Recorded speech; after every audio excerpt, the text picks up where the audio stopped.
Uy! Talado! Ay! Kami siya Master Godo.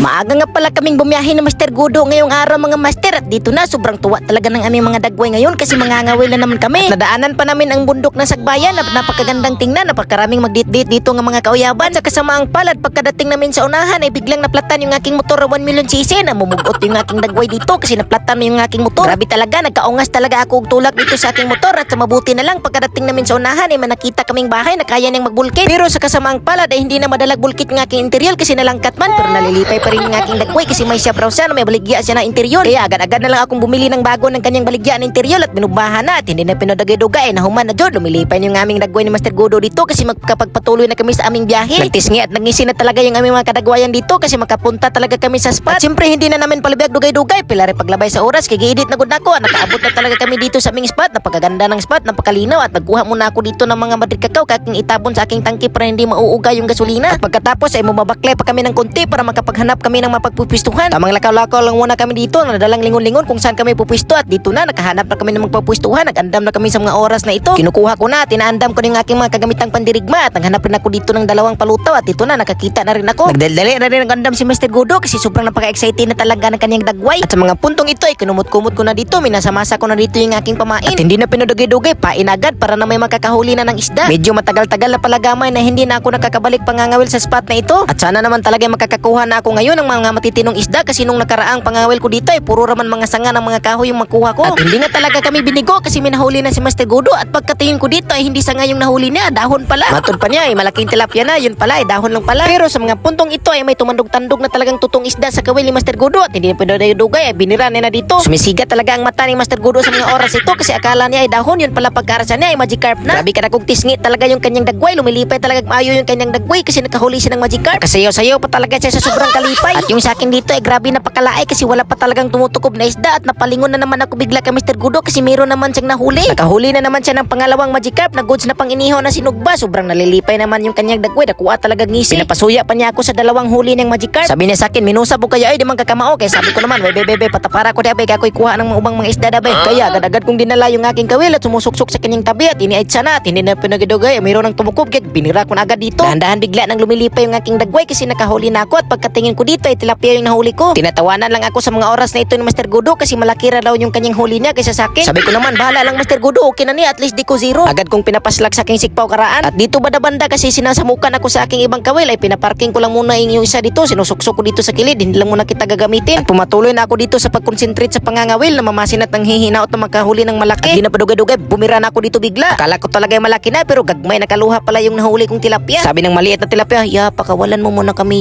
kasi gusto pa naming makabuto ngayong 2028. Sabi ko naman, hala, ganun ba? Sige, pakawalan ko muna kayo kasi mahalaga talaga yung mga buto ninyo. Sabi naman ng tilapia, salamat kayo Kaya sa mga puntong ito ay patuloy na kami sa pagkinawilay. At bigla na naman akong napalingon kay Master Godo kasi nakahuli na naman siya ng tilapia na malaki-laki na. Lumililipay na naman kaniyang dagway. At nakakaawa pala yung nahuli niya kasi namungi man di ay. At dito naman banda-banda yung aking isang kawil may bumarabira na kaya inaandam ko na dito at binira. Nakaramdam na naman ng kalipay yung aking dagway kasi sakto na pang ulam. At sa mga puntong ito ay may tumukob na naman kaya bunlot na po. Napuratan talaga ang tilapia pagkabunlot ko kasi kusog kayo at pagkatan ako dito ay good sa pudkadako. At sa mga puntong ito ay bigla akong nakabahan kasi nakakaramdam na naman ako ng kakaibang enerhiya na umaligid sa aking kawil kaya pagkabira ko dito ay sobrang napakagahi talaga. Grabe ka malaking big na dyan tayong nahuli ko pero sa kasamaang pala din nakabuhi pa dyan. Sumisigat talaga mayo yung mga mata na namin ni Master Godo. Akala talaga namin ay mahuli na. Grabe nasasayangan talaga ako. Hindi ko talaga matukoy kung anong klaseng isda yun kasi hindi ko talaga naangat. At sa sobrang lungkot ko talaga sa isdang nakawala ay kinaunan ko na lang ng binangkal. Habang nagkaon-kaon ako dito ay hindi ko pa talaga matanggap na nakawala pa yung aking nahuling malaki sana kanina. Sabi ni Master Godo, di katuo kuya. Sabi ko naman,